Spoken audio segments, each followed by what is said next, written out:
Okay, Judy, why don't you go ahead then? Welcome everyone today to the Mirowitz Center program, Mirowitz Center Fell program.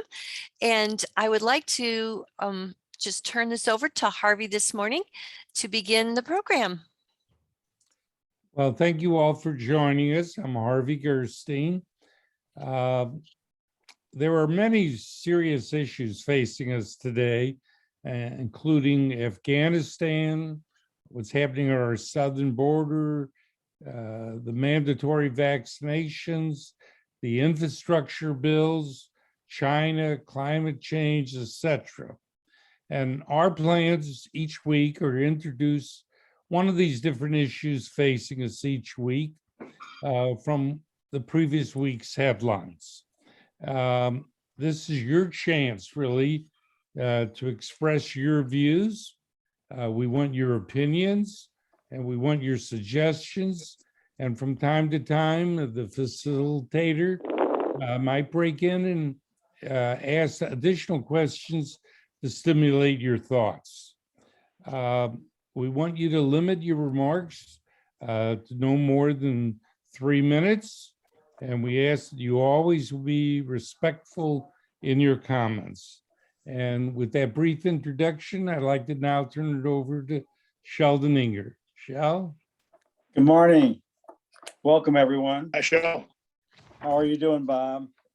I've unfortunately, Doing great. Bob, Glad to be. Unfortunately, I can't see anybody else. My computer died on me last couple of weeks, and I have an iPad, and the only person I see on it is me and Harvey. So, You welcome. both look great. Okay. The news has been filled with Afghanistan and our withdrawal, and whether we should have withdrawn, whether we should, what are the consequences of that withdrawal? Should we have maintained a presence?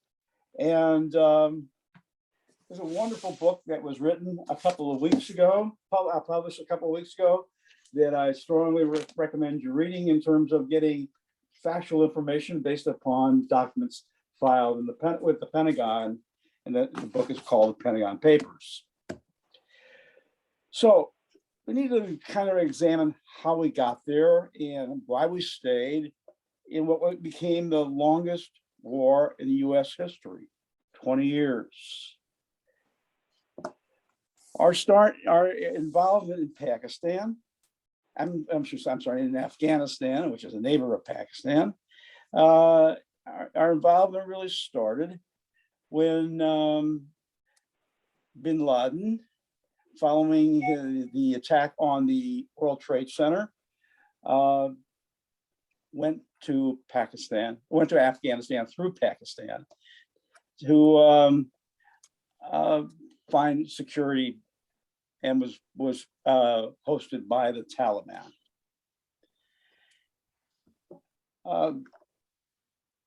Obviously, the United States was motivated to find bin Laden and punish him appropriately.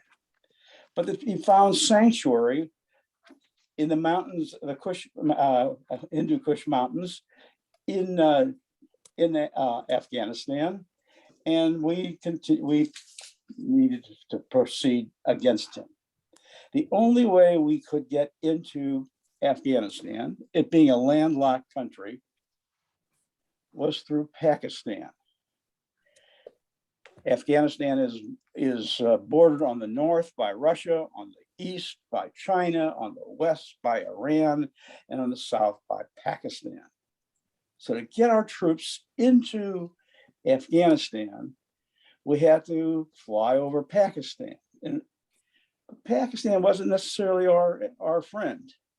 So in order to get flyover rights, we agreed to pay Pakistan $3 billion annually in different forms of economic and aid. We had not been supplying aid to Pakistan since the 80s, when we cut them out because of they're building nuclear facilities. So when we entered, our special forces got into Afghanistan, we found we were able to trap bin Laden and his associates into the mountain area of Tora Bora. We had him. Somehow he got out. Somehow he escaped into Pakistan. And therefore, it left us only in terms of his hosts, the Taliban, as our enemy. So the shift was, in terms of the United States emphasis, was to go after the Taliban, to punish them for hosting bin Laden. One of the fundamental issues that people talk about today is, should we have left the Taliban alone? It's clear from the documents that exist that the Taliban were not involved in the participation in the attacks on our soil on 9/11. It's also clear that Al-Qaeda was formed in Afghanistan during the 30-year war of the Taliban against the Russians. 30 years. These people have been fighting for a long time.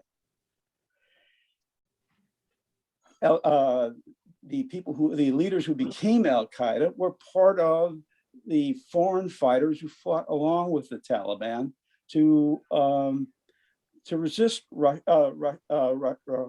Russian control. So there was friendships formed, but there was no collaboration. One of the challenges became for each administration to face the test in terms of, why should we continue to fight the Taliban if they weren't the ones who really attacked us? We'll see how that response played out in each administration, and then we'll talk about today in terms of why that mantra continues, that the Taliban will let the Al-Qaeda back in to attack us. After the escape of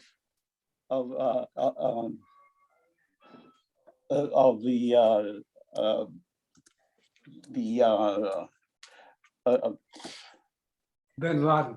bin Laden, thank you. Thank you. I have brain drain. After bin Laden escaped, the question then became in terms of how much interest did the United States really have in going after the Taliban. And so what eventually happened is the Bush administration really lost interest. Their focus turned on Iraq, and we spent the rest of Bush's administration really in terms of Iraq, the warfare in Iraq, and little attention was spent with respect to the Taliban in Afghanistan. The Rumsfeld really took over the planning the relationships in Afghanistan, and he decided that what was really necessary was to convert this tribal society where there were numerous tribes throughout the country, of which the Taliban, which is part of the Pashtun tribe, really was the majority, but he concluded we're going to leave them out. So a conference was held in Bonn, Germany. The Taliban appealed to Rumsfeld to participate. They wanted to participate in the development of their country, and it was Rumsfeld's decision that they should be left out. They should be omitted. So the formation of a government for Afghanistan took place without the single largest tribe, the Pashtuns, of which the Taliban are part of. And the decision was made that we need to continue to attack and punish the Taliban. We made little progress. When the Bush years were over, the Obama was elected president, and Obama had some reservations about continuing the war against the Taliban. However, the generals who were in charge, Petraeus and McChrystal, told him, took the position that if we didn't destroy the Taliban, that they eventually would host other terrorist groups. They would align themselves with the Al-Qaeda the next time an invasion occurred or the attack on the United States occurred. So to eliminate that possibility of attack coming from Afghanistan, we have to go to war with the Taliban. So Obama made a decision that we're going to ramp up and increase the size of our troops in Afghanistan from 10,000 to 100,000. And he gave the generals, Petraeus, 18 months to get it done, or we're going to get out entirely. Second part of that equation is he recognized that we needed to construct facilities in this country in order to make it a nation state. They needed an airport in the north, where the northern tribes, or what's called the Northern Triangle, was really supportive of the United States efforts in opposing the Taliban. But the only airport was in the south, in Kabul. So we had to build an airport in the north, but there was no electricity in the northern part of Afghanistan. So we built power plants. We built an airport in Bahrain. We started enormous construction projects in Afghanistan using outside contractors. We were pouring money big time into Afghanistan during the Obama years. That period of time, you might recall that we were trying to recover from a recession. At the end of the 18-month period of time, they really had made no progress, or very little, at least as it related to the Taliban. But nevertheless, we declared victory. It was a massive celebration in Kabul, celebrating that victory. And Obama went on record saying that we're going to reduce our role now as to a role of military advisors, and that the Afghan army was now sufficient to carry the battle to conclusion because there wasn't much left of the Taliban, which again was another falsehood. That was the environment. The government that was established by Karzai was, who was one of the tribal leaders, was really very much hated by the Afghani people because he used the security forces of the Afghan army to shake down people for money for Karzai and his government, and corruption was rampant. So Obama had to remove him from the leadership role. To win over the hearts and minds of the people of Afghanistan, we started massive construction programs all over the country. The hospitals, school buildings, infrastructure. Clearly, we were doing a job of nation building, even though it was denied. Once again, by the end of the Obama administration, we had made little progress. Trump had mixed feelings about our continuing in Afghanistan. During his campaign, he suggested that, and actually stated that it was a waste of U.S. blood and treasure to continue in Afghanistan. But he was convinced by his generals, this time McMaster, the same old mantra that if we leave now, the Taliban will stay in control, and they will provide facilities for Al-Qaeda to provide attack the US and its allies. Moreover, McMaster knew Trump's weaknesses, and he said, this is your opportunity to prove that you could do more than in terms of Afghanistan than Obama ever did. What's more, if you don't take this opportunity and Al-Qaeda does reconstitute itself and move into Afghanistan, it'll be a blot on your record. So Trump bought in. But now this time we've developed a new strategy for waging the war in Afghanistan. Massive bombings of what we thought were the terrorist strongholds. Inevitably, we also killed a lot of civilians. And as a result of killing a lot of civilians who had nothing to do with the Taliban, the nation started turning against us in our continuation of the warfare. Towards the end of Trump's administration, he secretly started talks with the Taliban about withdrawal, US withdrawal. And the Afghani leadership weren't even aware of it. And when they did become aware of it, they were excluded from all conversations.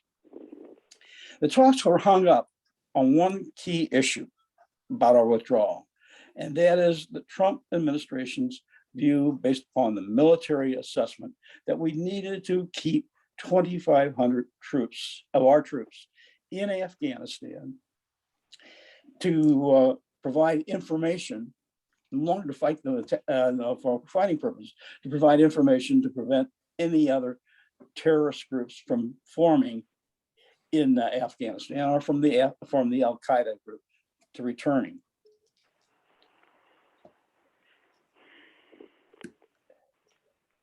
I don't know what happened. We lost your picture. Well, let me just conclude.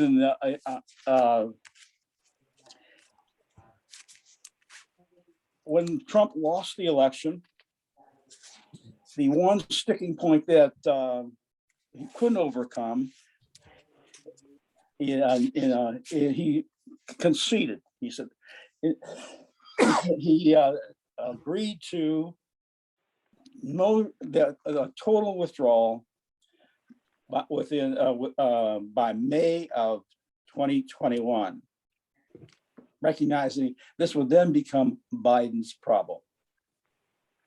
So the agreement had been completed, total withdrawal, conceded the point in terms of retaining 2,500 people to provide military assistance in intelligence as necessary. So when Biden became president, he carefully studied the situation.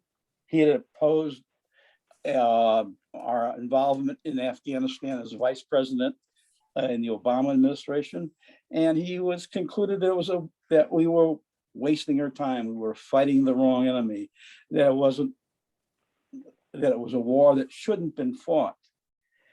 And he eventually, after concluding that, he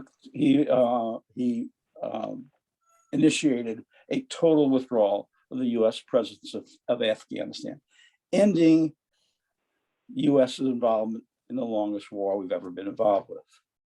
In my opinion, Biden deserves a great deal of credit for the courage to do the difficult thing in terms of total withdrawal from Afghanistan. But I'm interested in, what is your opinion? So we'll open it up for discussion. Raise your hands. So And we I can don't call know, you. the gentleman up here, I don't know your name. I see you as 7754472. Kenny Green. Kenny Green. Okay, thank you. I'll rename you. Thank you. Go ahead. Good. Well, I think I don't really agree with that. Biden did a great thing. Biden created a disaster. Biden was always said by the opposition party that he was weak. He's not a weak guy. His history is that he is stubborn as hell, and he always thinks he's the smartest guy in the room. As you remember in Gates's book, Gates said Biden was always on the wrong side of making decisions. Biden was the strongest guy in the room when they decided to kill bin Laden because he voted against it. As you remember, bin Laden was on Clinton's sites too. We had a drone that had pictured bin Laden. He was easy to find because he was about 6'5" or something like that. And most of these Pashtuns are not that tall. And we were going to eliminate him at that time with a drone, but lawyers in the White House advised against it. And the reason that Biden, bin Laden escaped Tora Bora was because we went into Iraq at the same time, and that's with Rumsfeld, and that's with Cheney, and that's with Bush wanted. But in terms of our present president, he lost a 20-year war because of 20 days. He wanted a shot of 9/11 being the same time as getting out of Iraq. We had Bagram Airfield Base. We had the American Embassy sent an emergency draft to the president or to the State Department saying, we must start evacuating. Working on that. We must start evacuating by the 1st of August. It was co-signed by. Something went wrong. Please try again. Is there a problem? No, I'm not sure who's, I'm gonna mute everyone except for the speaker. So, and you, Harvey, and hold on.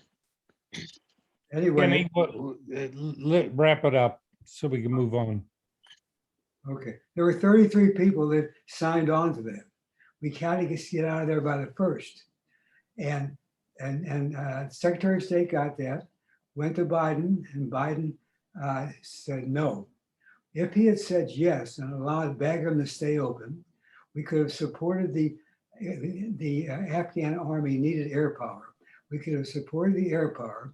We would have had 20 days to get people out of Afghanistan in large roads with a major airport between the 11th and the 20th and the 31st of August.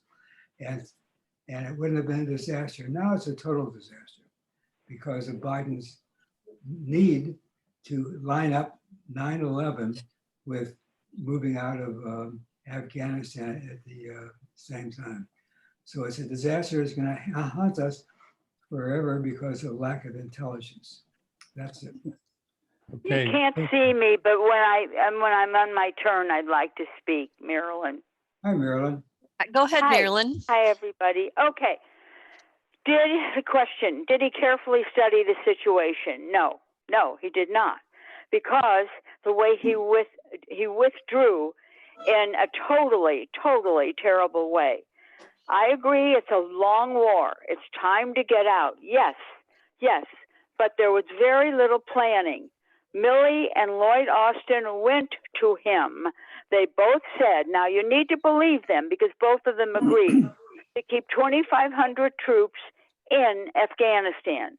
Biden said on television, no, they did not. However, he did put in there to his, if he recalls. So that's the thing that can get him off the hook. All right, now that the Taliban has taken over, they are hanging people in the square. They are intimidating. They are murdering people. They have taken the rights away from the women. Now, Biden also said, and I heard him, that Al-Qaeda is not strong in Afghanistan. That is not the truth. Al-Qaeda and the Taliban are very, very strong. Al-Qaeda is not as strong as the Taliban, but yes, they're a powerful force there. The main reason in my mind why we are in danger, this has put us in danger, because more terrorists now are flocking to Afghanistan. The Taliban released 5,000 to 6,000 terrorists from jail. This in turn makes the United States less safe. And don't think they're not plotting again to attack us, because they are. And I think that Biden did a terrible job. I have lost complete confidence in the man. It's hard for me even to believe him anymore. And I'm really sorry to say that. Okay, that's it. Thank you. Thank Bill Livingston had his hand up. I don't see. Bill, are you ready to? Yeah, I was just wondering, we've used contractors in many countries where we didn't want to send military in. Do we have all the contractors also been pulled out of Afghanistan, or are there still some quote civilian unquote contractors there?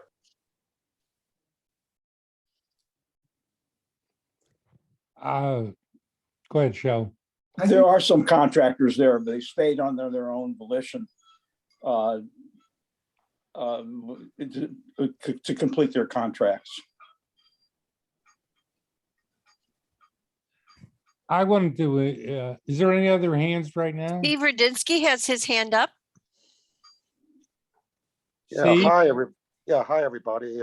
Calling in from Colorado. Our big mistake was getting into the war. We don't forget that we were friends with the Taliban when Russia came in and tried to defeat them. We gave them billions of dollars worth of equipment to fight the Russians. Nobody has ever fought a war in Afghanistan and won. This is a tribal nation. It's a people, you can't win a war like that because you can't tell who the enemy is. They don't wear uniforms. It was like Vietnam. They were farmers. They were farmers during the day and Viet Cong during the night. And so, so we made the original mistake of getting in there.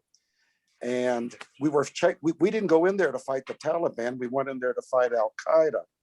Well, Al-Qaeda would just go across the border or disappear into the woodwork. So it didn't make, and then we got into a fight with the Taliban. And you can't win a war like that. There's no way unless we really want to win a war. We had no intention of winning a war. If you want a war, you have to come in with all your troops, 100,000 troops. We have to pretend, if you ever want to get into a war, it should be a war that's going to affect us and we're going in there to win. We never intended to win that war with 100,000 troops. There's no way you could win it. And if you did win, what did you win? I'm not sure what you would win there because because you would have to stay there forever. Now, when the generals said that Biden refused to listen to them, they said we have to leave at least 2,500 troops there. Biden refused to listen. Biden isn't functioning with all his facilities up there. Anybody would know that you have to get the people out before you get the troops out. You can't abandon Bagram because the only way we were staying there was with our air power. And that's what was allowing us to keep a status quo there for a long time. Biden made another huge mistake after we were withdrawing, and he got very angry and he said, we will get even with the Taliban. And he murdered a family of 10 people and seven of them that were children. I don't know what they were thinking with this drone, and they were following this drone around for all day long. The man was filling bottles, but they were filling bottles with water. We cannot go throughout the world attacking people with drones. Because these other people are going to eventually get drones, and we're going to be fighting drone wars all over the world. We need a whole new way. We have to get rid of those generals that we have attacked and get some new strategy on how. We still have an army of people in North Korea. The war is still going on. We never had a truce in North Korea. We still have troops there, and we needed to keep troops there and get our people out. That was a huge blunder what he made there. He wasn't thinking at all. He should have listened to his people. How do you get in? Do you raise your hand here or just be called on, or how do you do this? Well, Kenny, let's pass the call around and let everybody have a Okay. shot, and we'll get back to you in a second. Okay. Bob, I think you had your hand up. You have to Turn on your unmute, Bob. volume. How's Bob, that? you're Can you hear me now? unmuted. Yes. Go ahead. Okay, I'm on mute. Anyway, I thought Sheldon's narrative on the whole history of the conflict was, as usual, very to the point and well-researched and fully documented. And the remark by Steve that we're still at war, it's not the longest war. The Korean War is the longest war in American history, unless you want to count the French and Indian War, because we still haven't settled things with all the tribes. But we have an armistice in Korea and 38,000 American troops on the demilitarized zone to prevent North Korea against another invasion of South Korea. We have something like, I think, 42,000 troops still in Germany, when there's no real credible threat, at least for now, that there will be an attack on Germany. But NATO was one of the ways we contained that problem. On September the 2nd, 1945, aboard the battleship Missouri, MacArthur dictated the terms to the Japanese to sign their unconditional surrender, which was the goal of Churchill, Roosevelt, and Stalin in World War II, and that was attained. We had no clear end strategy, and as inept and as incompetent as Donald Rumsfeld was as defense secretary, he was right about one thing: for every terrorist you kill, there's an immediate successor, and unless you have, I think it was stunning that you had all the top brass of the United States directly contradicting the commander-in-chief of the United States. All those generals, who testified, it was really unprecedented that would happen. And it reminded me of the movie 7 Days in May, when the military started to call the shots for the entire government. So this is a good constructive conversation, and I'm sure it will continue along the same lines. Okay, I'd like to respond to a couple of points that were made, I think require some clarification. First point being in terms of the difficulties that were experienced in withdrawing. They were real, but they were based upon a false assumptions made by the military in giving advice to Biden. The assumption that the military commanders gave were that the Afghani military was competent enough to withhold any advances by the Taliban until at least the end of the year. They recognized that the Afghanistan military could not overcome the Taliban, but they said they were strong enough to support a U.S. withdrawal for at least 6 to 7 months. We know what happened. They faded and folded away within days. Less than a week. So the whole process in terms of how we were going to make the withdrawal based upon assumptions from the Pentagon went awry. Could have been done much more systematically had the military had better advice, given the Biden's administration better advice in terms of what the capabilities of the Afghanistan army was. Second point I want to make is in terms of that is what would be the value of keeping 2,500 people there in Afghanistan, which is what I refer to the mantra. We need a presence there. We need a military presence there to make sure that Al-Qaeda doesn't reform in Afghanistan with the Taliban's support. We couldn't control the Taliban with 100,000 troops in the country. How are we going to do it with 2,500? Obviously, it would just be a lookout post, based on the assumption that the Al-Qaeda would reform in exactly the same way they did 20 years ago. That is one of the great mistakes in terms of that many military men make, that the next war is going to be fought just like the last one. Okay. The French military made that assumption in World War II. They built fortifications along what was called the Maginot Line, because in World War I, that's the same way the Germans attacked the French, was through this central area of France, the lowland area. So the French built this magnificent infrastructure to support resistance of any German army. The German military just simply went through Belgium and in days it conquered France.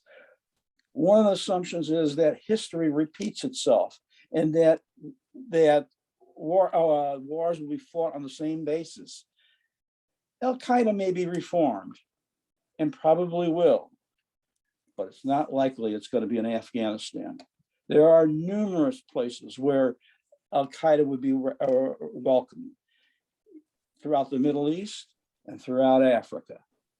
Okay, those are the real threats. And to think that we can control it by keeping people in Afghanistan is an illusion.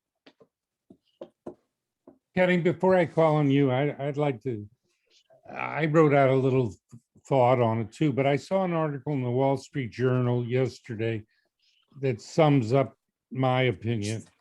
And it says that the question is no longer whether the United States should stay in Afghanistan. That decision had been made and pretty much carried out. The focus now is to find out why the withdrawal was executed so poorly. There were many missteps and bad decisions, not coordinating with allies, not maintaining military presence until all Americans and allies were out, failing to vet those who were put on aircraft, not holding Bagram, which is our airport, or securing thousands of terrorist prisoners, and ultimately and properly planning the evacuation that put service members at risk and took the lives of 13 brave Americans. I'll disagree with Sheldon from the standpoint that I think that Biden made the decision to pull the troops out quickly. He overruled the military. He said that the buck stops with him, but blamed it on Trump. The military said we should stay there because we were giving the Afghanis information on where to bomb the terrorists or where they were doing their fighting. And we left there at night without informing the Afghanistans and pretty much pulled the rug out from under him. He stated that all allies agreed with him until England and Germany openly criticized him. Biden said he would leave all Americans, he would not leave until all Americans and the Afghanis who helped us were out, and yet he left over 100 Americans and 97% of the Afghanis who helped us were left behind. Biden did not think the Afghan government would collapse as quickly as he did, but again, I think the military said that without our backing, they would. I think the world lost respect for us. And I think allies and people who counted on us feel that they really can't count on us. I just think that we left too quickly. We should have left, but not the way we left. And Kenny, you had your hand up. Yeah, I don't want to pile on Sheldon at all, but when the Go ahead, military, Ken. Go ahead. when the military told Biden that they control the Taliban, they were exactly right. And the reason was that 350,000 army of the Afghans were successful only because they had air support. Whenever they got in trouble, they called air support, and they won. And they won the battle there. But what Biden did is he withdrew the air support. Once he withdrew the air support, the Afghan army was feckless. You know, they just sold their arms and left. So Biden actually started this by terminating air support to the army. With air support to the army, the Taliban still wouldn't be in in Kabul. They'd be around there, but not in there. He needed that 30, he needed that 20 days in a large airport like Bagram. He could have gotten everybody out in 20 days, large runways, many planes, and then left and still left on the 31st. I mean, and why were 13 Marines surrounded by thousands of Afghans searching them, and they're sitting there unarmed? And we knew that ISIS is going to try to bomb us. I mean, it was crazy to let these guys be unarmed in the middle of searching thousands of Afghans. I mean, it was a complete mess, and this mess really relates to the fact that Biden is a very stubborn guy. I mean, he's a nice guy. He's a grandfather type of guy, but he doesn't belong where he is. He's too stubborn, and he also thinks he's too smart, and he has other things going for him, like his son's service in Afghanistan and Iraq. But that was the problem. And Harvey, I think Harvey hit it. Not Harvey. Yeah, Harvey hit it right on the head. I'd like to say something when my turn comes too. All right, John, you have your. I agree. Well, everybody agrees now. I think we all agree that it was the withdrawal was just a total screw up, and it was not. He had Biden had from January on to plan his withdrawal, and it just was not done. But I contend that even if it was done in a good manner and everybody was removed, after all is said and done, the Taliban would have taken over the government. The government was a sham to begin with. The minute they saw that they were in trouble, they just skedaddled and got out of there. And Afghanistan, I wonder if it really is a country. It's really a congregation of tribes. It's a tribal country, and the tribes don't get along with each other. So there never really could have been a cohesive government, and certainly not we could a democratic government, because we just can't do that. We just can't force it upon these countries that don't even have electricity in their northern reaches. And so I think we got out, and I'm glad we got out. I'm sorry we got out in such a crappy way. And finally it's over and we can move on, which is what I'd like to do. Okay. You raise an interesting point that I'd like to follow up on. And that is, the point is, in terms of, could we have ever formed a government in Afghanistan without Taliban? The Taliban being almost 70% of the total population. The point it made is, I shouldn't say the Taliban represented by the tribe of the Pashtuns. Not all Pashtuns are members of the Taliban, but all Taliban are Pashtuns, because the Taliban doesn't let any other of the tribes become part of of their military movement. It is a tribal society, clearly a tribal society, and have a whole different set of rules and culture within the various tribes. The fundamental question I would go back to from day one is, what makes the U.S. so cocky to think that we can impose our system of governance on another group of other people?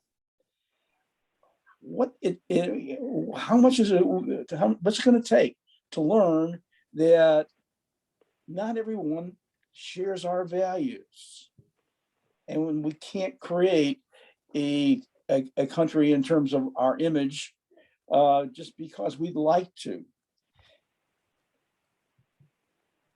I think that's the fundamental question. The fundamental question is, we were wrong in day one in terms of what we tried to pursue. After bin Laden got out of Afghanistan and went to Pakistan. Marilyn, you had your hand up? Okay, I'd like to ask a question. What has changed? Nothing has changed with this invasion. There was massive corruption before. Yes, there was. But now the corruption has just switched to the Taliban. And then plus, not only that, but human abuse now in Afghanistan will be 10 times as bad as what it was before. Plus, like Harvey said, we have been hurt in terms of world opinion. Now, the thing that I criticize Biden about, to me, my way of thinking, he's been very quiet about this. He is devoted, instead of devoting time to this, to immigration, he's devoted his time to passing the 3.5 trillion bill. Okay, that is important and important to him. But the public needs answers. We need answers. Why Americans died, why innocent people in Afghanistan, including children, died. And Biden has given us, and Blinken, no answers whatsoever. And to me, that is very wrong. Okay, that's all. Thank you. Harvey, there's a gentleman with an iPhone has his hand up, but I don't know who he is. You want to go ahead? I see your hand up. Go ahead. You're talking to me? Yeah. Yes. Yeah, all right. First of all, it is completely correct that Afghanistan has been called the graveyard of empires. Now it's the graveyard of our military misadventure. Biden has had the luxury, since he filed as a candidate, of basically counting on the vast majority of American mainstream media to cover for him. And now that's even beginning to erode, even on Meet the Press, where Chuck Todd is a vehemently anti-Trump guy, who's every question he usually asks is to embarrass Republicans. And he is now starting to question some of Biden's assumptions. So that's beginning to erode. And he does seem cognitively impaired a good part of the time. And then he'll show up. I don't know whether they give him some very strong coffee. He'll seem very cogent and on point. But clearly he's not providing the leadership that this country needs right now. And he just basically takes the position of, the border is closed. No Haitians are coming in. Meanwhile, tens of thousands of Haitians are showing up at our borders, standing under a bridge, and they stonewall it, hoping that the media will cover for them. So I'm thinking that things will be changing over the next few weeks. If he gets his bill passed, that might be a positive thing for him, and perhaps even for the country. But Biden himself is showing signs, and the Chinese have become emboldened, making these flights over Taiwan. They've already steamrolled democracy in Hong Kong. And how could Israel feel secure about the United States' dependability when we didn't do anything to prevent this catastrophe in Afghanistan? Just food for thought. The gentleman, it has an iPhone and there's a fan above you and you had your hand up. So you want to go ahead? I can't tell who you are. Go ahead and speak. You got your mic on? I'm not sure, Harvey, if he has a mic. Yeah. You have a mic?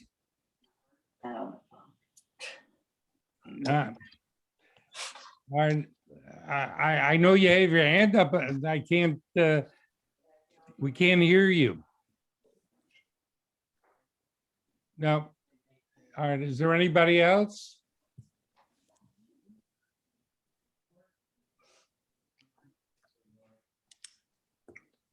Shell, I think that everybody agrees that we should be out of Afghanistan. I don't think that's a question. I think that the main argument is the way we got out. And if we could have done better, and if we could have made some more of an agreement with the Afghanistan, with the Taliban, do you think there's any chance that the Taliban and the United States could have negotiated? Well, all I know, Harvey, is that the Trump administration spent months months negotiating with the Taliban to get to a point where there was total agreement in terms of our withdrawal. Except, so it was a given that the United States was going to get out. And so, in fairness to Biden, and I think some fairness is due, that he was executing an agreement that had already been completed, one that he was strongly for long before the realization came, but under the Trump administration, that we can't dominate the Taliban. We can't, this is not a place where we need to be, and probably is not a place that we should have ever been. It was a mistake to go into the beginning. Well, clearly, the exit was poorly planned, but Biden doesn't plan the exits. That's the Pentagon that was doing that. Biden's role as the decision maker. The military was the implementer. Did they make mistakes? Absolutely. Did they close Bagram Airport? Yes, because to have kept it open would have meant retaining 3,000 troops to keep the airport open. So in order to minimize the number of U.S.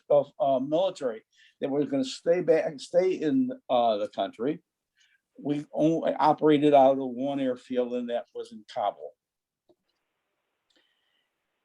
All of it goes back to bad military intelligence.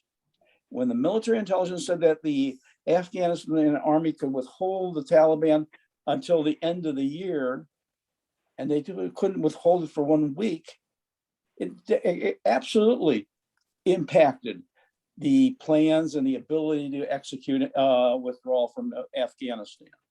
Sure, it looked bad. It was bad, but it all based upon poor intelligence. I, for one, Sheldon, can I say please, something? you absolutely, Marilyn. I'll defend your Okay, right to say Sheldon, I respect you, and practically everything you say, I always agree with, but I cannot agree with this. Okay. I don't care.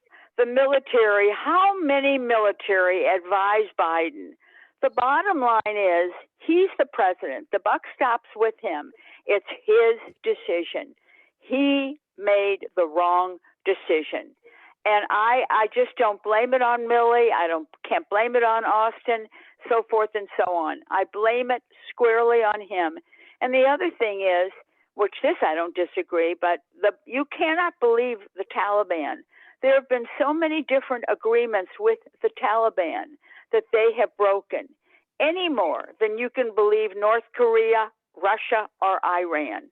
I put them in the same category. So a peace treaty, you have to try for it, or whatever you might call the treaty. But in the bottom line, they're going to break it. And you cannot believe a word they say. But I just put this squarely on Biden. I do. I don't know how everybody else feels. I think that's Marilyn, I my want to opinion. expand one point I want you to consider, Ken. The people who are called the Taliban were the leaders of a group 20 years ago that was called the Mujahideen. The Mujahideen, of which the Taliban was the leadership group, withheld the Russians for 30 years. Mm-hmm. The 30 years the Russians tried to fight the Taliban in Afghanistan and finally gave up. No one's going to dominate the Taliban in Afghanistan. To try to impose our will on them seems to me folly. Well, we do have some leverage, I think, and that is this, that as you said, 100% of the Taliban are Pashtun. Before this all started, there was a Northern Alliance, which was anti-Pashtun, and it was led by a guy by the name of Mossad. And Mossad gave a press conference at this time about 15 years ago, and to two photographers showed up who were Taliban and had explosives in their cameras and killed Mossad. Mossad's son came into action just recently when he fought the Taliban in the mountains north of Kabul and lost. But we do have some leverage. It's much easier for a country to fight a country than to run it. The Taliban now have to run the country. They have to have a post office. They have to clean up the garbage. They have to take care of the finances. That's difficult with people that have no education and have no experience. Where did the Taliban get their money? One place, and that is poppy seeds. So That's right. we do have leverage. And if they, and I'm not talking about sending one more troop into Afghanistan.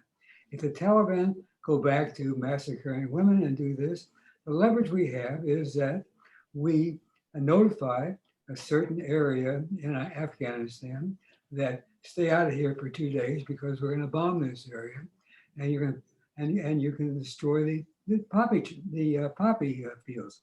The Taliban has said they want to get rid of the poppy fields. I don't know why they said that, because that's their source of money.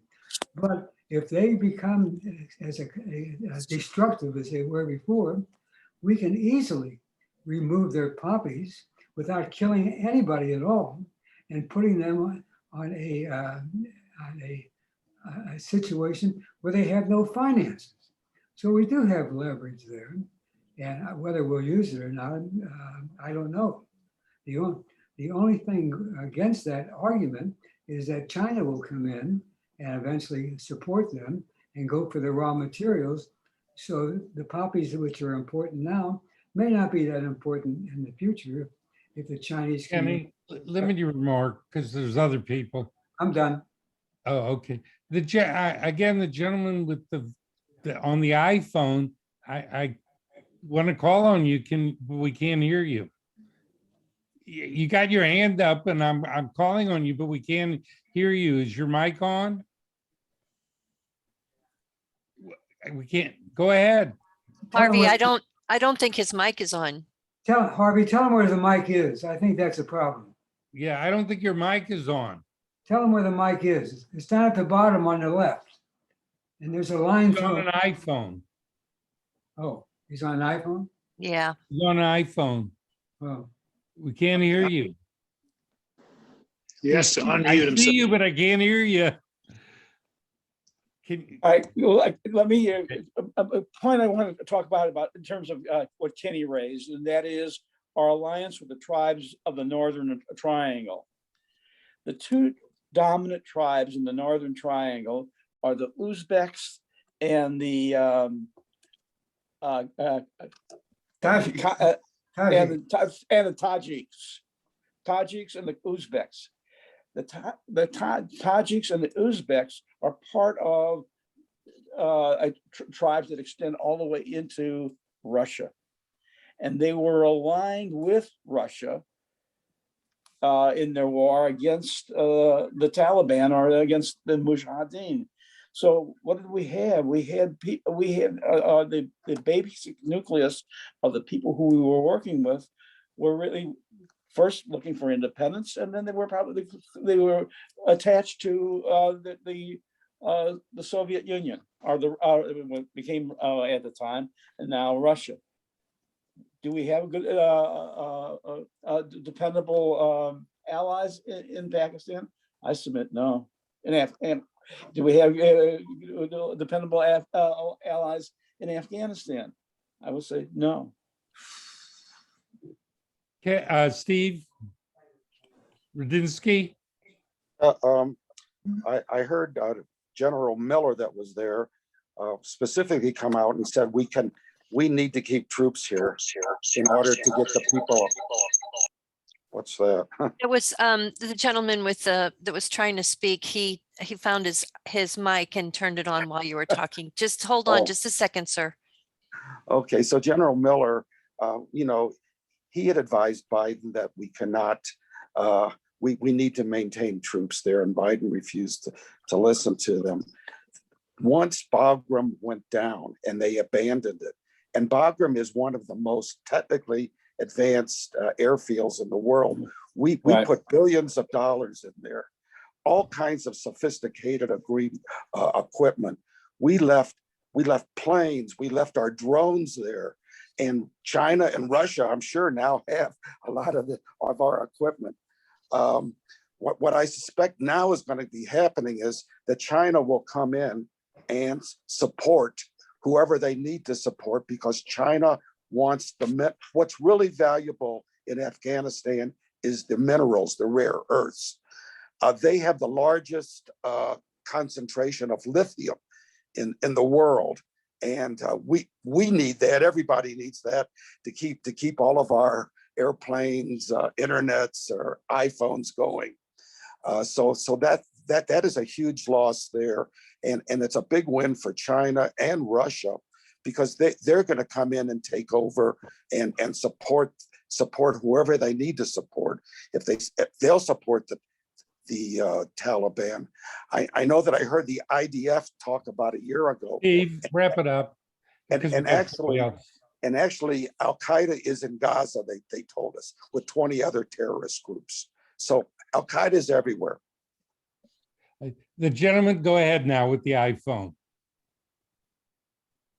We still can't hear you. Is your volume turned up on your phone? He doesn't have his iPhone. He needs to unmute himself, sir. Unmute yourself. There we go. Am I unmuted now? Yeah. We can hear you. I was going to make 3 points, but I don't have time, I don't think. But the main one for me is, everybody keeps saying Biden, Biden, Biden. I don't think he's really making any decisions. We don't know who it is.